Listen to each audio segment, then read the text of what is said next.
So hello, welcome back to the channel. I'm back out in the Lake District. Last minute one. There's some of the white stuff about. I'm just in between. I'm just above Esk House and I'm on my way up Esk Pike. I was going to go up Great End, but I think the direction of the wind is it's going to be fairly breezy up there, so there's more shelter places on Esk Pike. And just over the top of Esk Pike, there's somewhere to put my pegs. Anyway, it's too cold to stand talking, so I'm going to get up there and I'll catch up with you when I've got my tent up and that, when I'm all warm. Catch you in a bit.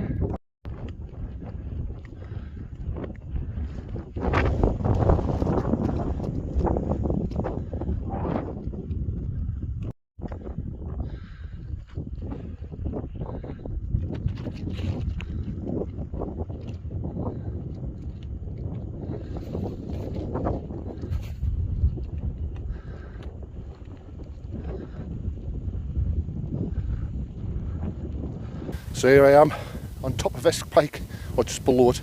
The summit's just over there. It's pretty cold now, so I'm going to get myself all warm. I'm going to put some coffee on, have something to eat, just look at the view.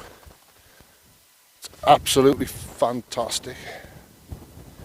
You can just see over this way, you see Scarfell Pike, Great Hill Crag, Broad Crag, Great End, and I'm just on Esk Pike. Just down below us is Sprinkling Tarn.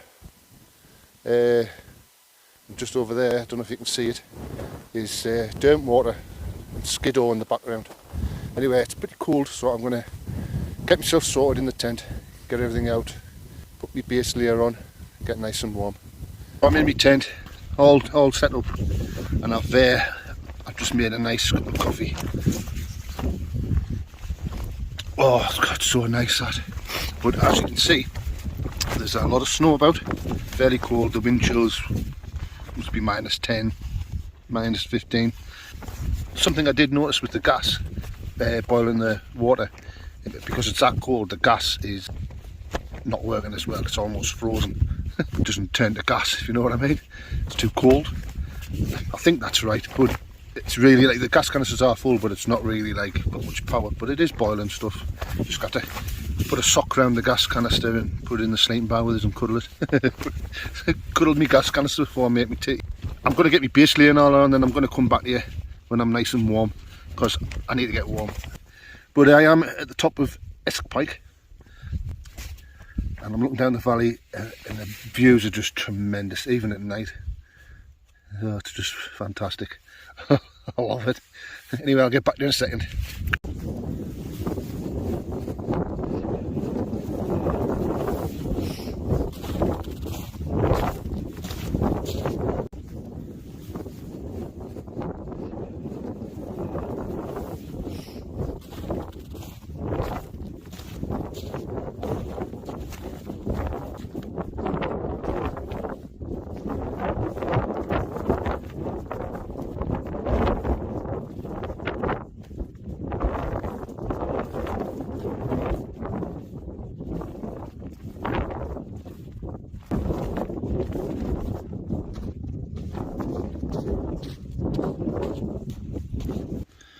Yeah, I've gotten in my sleeping bag.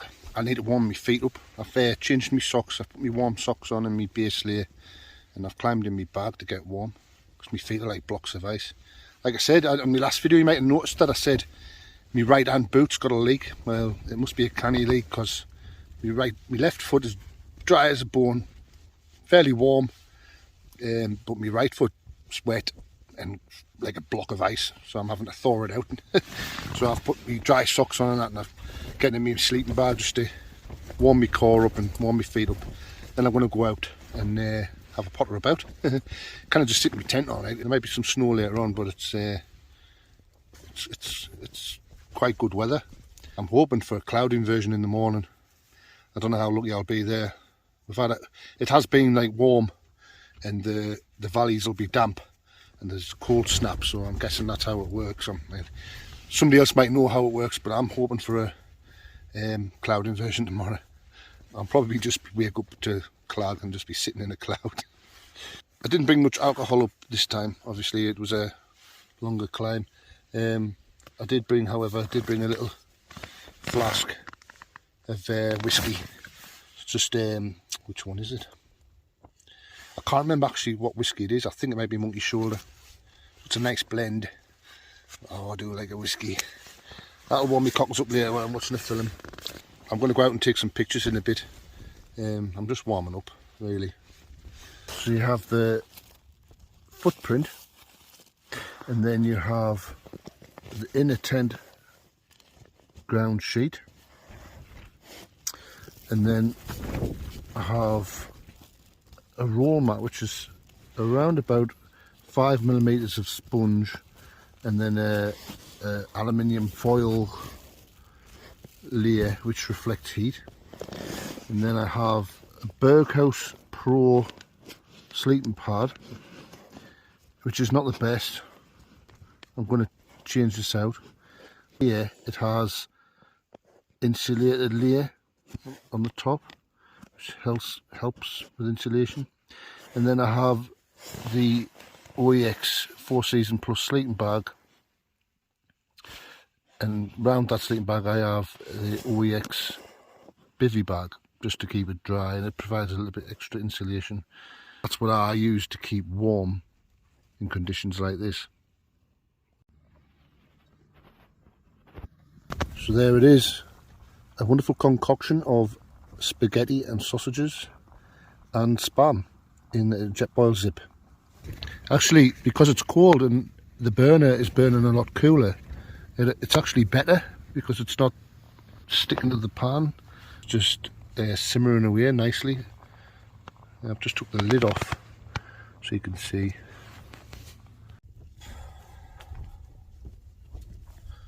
That's testament to how cold it is. I'm actually quite warm. It's amazing how good this gear is.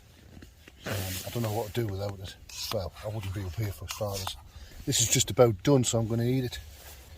It's very difficult recording in a tent because it's only a small tent.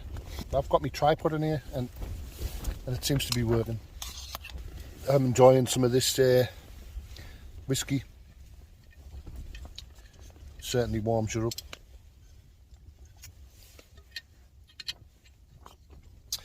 But anyway, let's see if this is done. Let's have a look at this concoction. It's piping hot.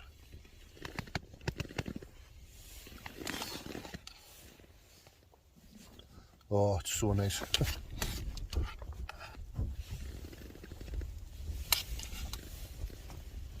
Gotta finish this, and I'm gonna get back there.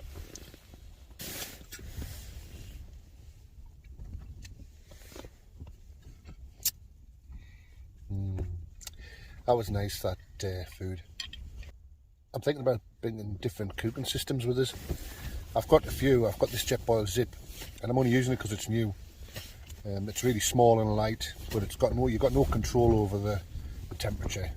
It's either on or it's off. It's for boiling water. It really limits you to what you can eat. Now I've got an alcohol burner, which I need a new one. It's a cheap one, and for me, I've said it before, I just don't like cooking with an alcohol burner in a tent, especially a small tent. I just find them dangerous. Maybe as if I had a different one which was better, I don't know. I've got a larger jet boil which you can put the packs of food in water, boil the water. Ooh, the wind's getting up. Boil the water and in turn it heats your food up, and you can make your pack of food up before you come out hiking, and so you can have basically anything you want. It's much more versatile, but it's bigger and it's heavier. I've also got like a small burner. It only weighs 25 grams and it goes on the gas canister, and you can put a pot on top. And that's pretty versatile as well. The best one for cooking on really is the bigger jet boil. So I do like my food, and it's just during the winter you want to get your pack as light as possible. So that's why I've been using my zip. But it does limit you. But that was nice. I just took it. But you've got to clean the pot out straight away. And I hate washing up. Don't really do it at home. But you've got to wash it out straight away, otherwise it dries off, and you kind of boil water in for your coffee the next day. And it's a bit messy. That's why I like the bags of food when you heat up in the boiling water. Because I'm not a fan of these camping meals where you put boiling water in a bag and it hydrates it and you eat that. I mean, yeah, you can say some of them are nice, but they're basically just horrible. Like, I don't know. I mean, some people might like them, but I just think they're horrible. It's not food. It's something you do if you're like doing a long through hike and you don't have access to. If you're doing one night, what's wrong with carrying some proper food up? I suppose them dehydrated camping meals are really good for if you want to go on a long hike and you're carrying your food. For one night wild camp, just carry some real food up and cook it or heat it up. You know, it's much nicer. It's part of the experience, I think. So because I want to go back outside, I'll have to put my boots back on, and obviously my right one is wet. I've got my nice warm socks on. I don't want my feet getting cold again. So I've come up with a temporary ingenious plan. You're going to like this. I've got these dry bags which I just double up with dry bags. I always like to make sure everything's dry, but anyway, I've got two of these, both the same size.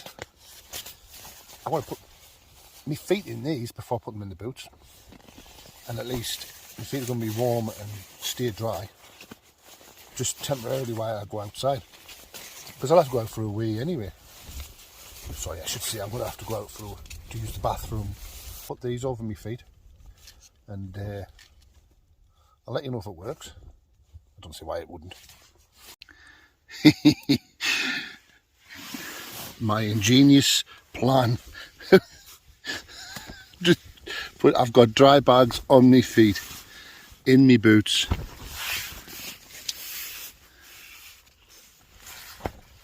And I think it's going to work.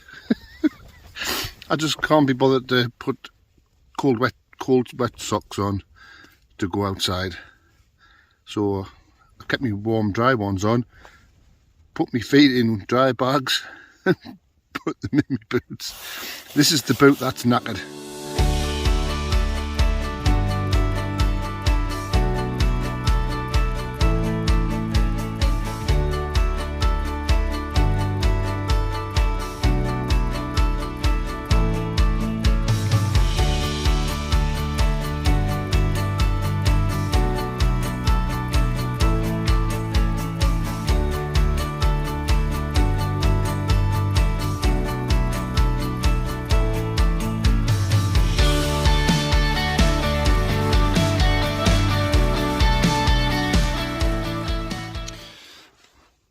So I enjoyed that, being out, taking some pictures.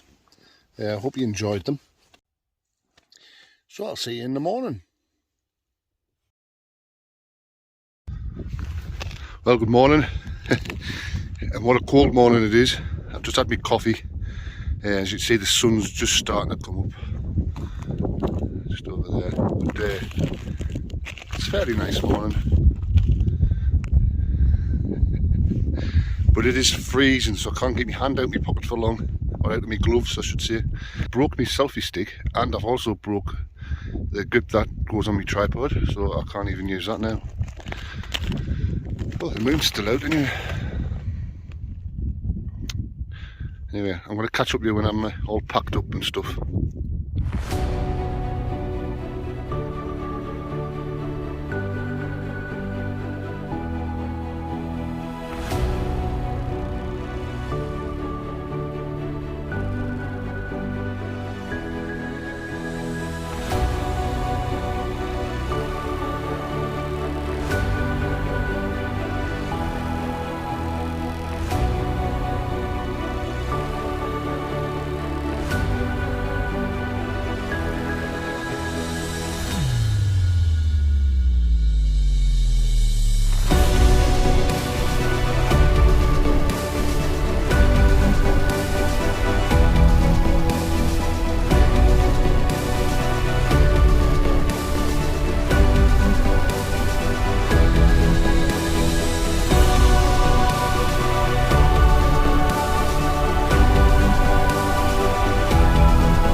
beautiful morning. It looks absolutely tremendous up here.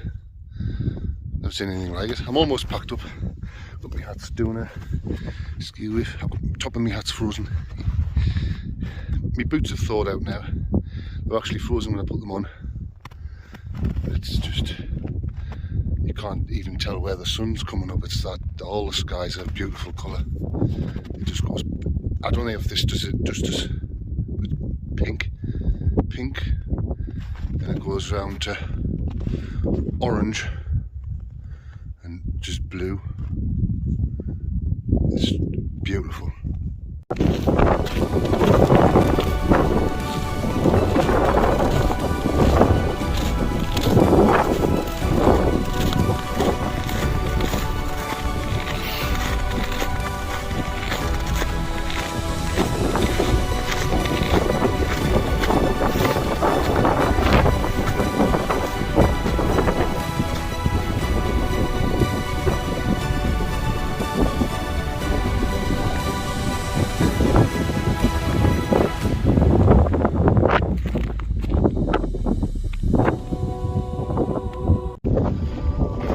Oh, so that's it, I'm all packed up, pack's on, and I'm on my way down.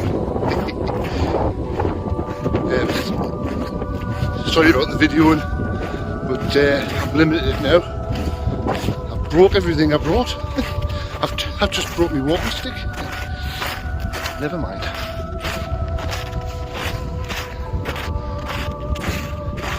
But, I'll show you around.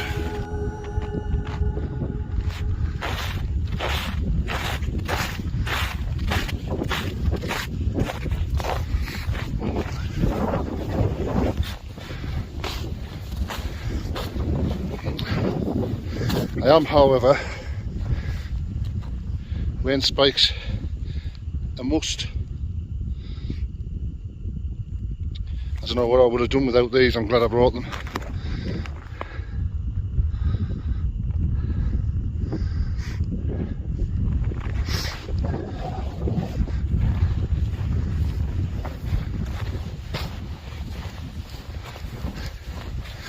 I'm actually just following my footsteps that I left last night when I came up.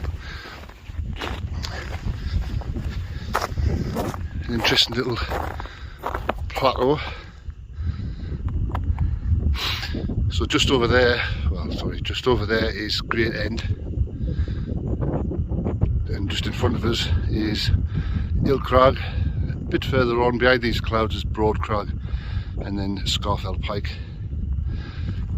This is the way I'm going, just down here, down Esk Pike, down to Esk House, and then on to Sprinkling Tarn. I'm going to go down Sprinkling Tarn way, just because it's different to the way I came up. I end up in the same place.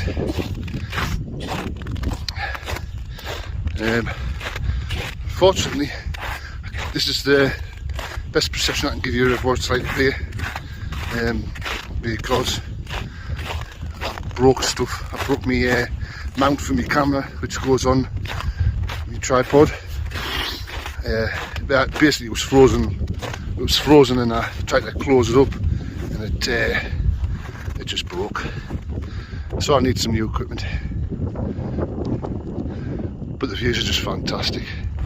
I've took my big warm jacket off, and I've put me smaller wrap fleece on. A down jacket I should say, just because it is cold, but once I start walking I get too warm. However, I am having to wear my gloves because it is bitter. 5 minutes your hands being out of the gloves, and by God, the frozen solid. So my feet are quite cold, but they'll warm up as I walk, and then they'll thaw out in the car. I'll get like thaw pain. We all know what thaw pain's like. You know, when you were a kid and you were playing in the snow for hours, you come in, your hands are freezing, and they warm up too quick, and the knack. But that's what I had last night with my hands. That's why with my feet, I had to go in the sleeping bag, and God, it's like thaw pain. I don't actually know what the proper name is. I think it's the circulation going back into your body. Quite dangerous. So you should always make sure you can get warm. don't come up here in weather conditions like this unprepared. Definitely not. And I'm no professional. But can you imagine what it's like in higher altitudes than this and worse weather? This isn't that bad, to be honest. But it is cold. And it's the wind chill as well. Right, I'm going to get myself down and I'll catch up with you when I'm at Sprinkling Tarn. I'll show you around there. I might have to fly the drone because I've got the batteries in my pocket warming up. Catch you in a bit.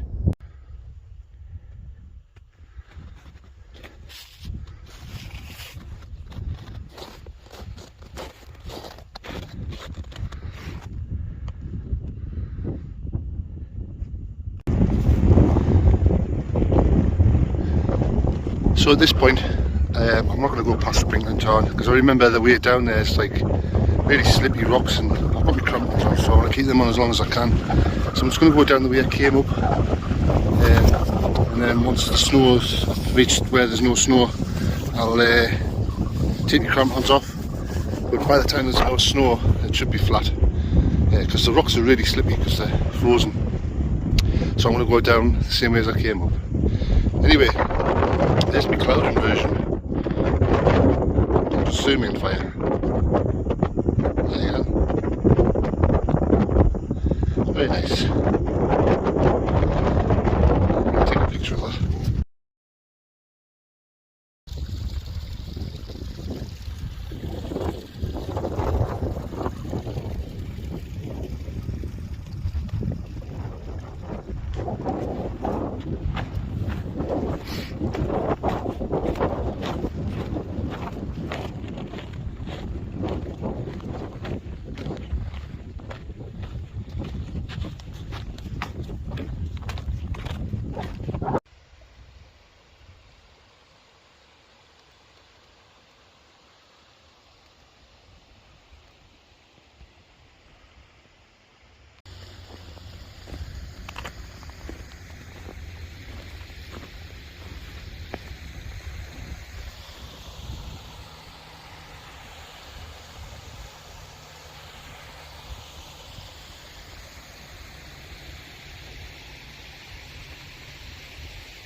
So I'm almost down now, just a little ways to go, just down into Seathwaite where I've parked the car. That was epic. I hope you enjoyed it as much as I did.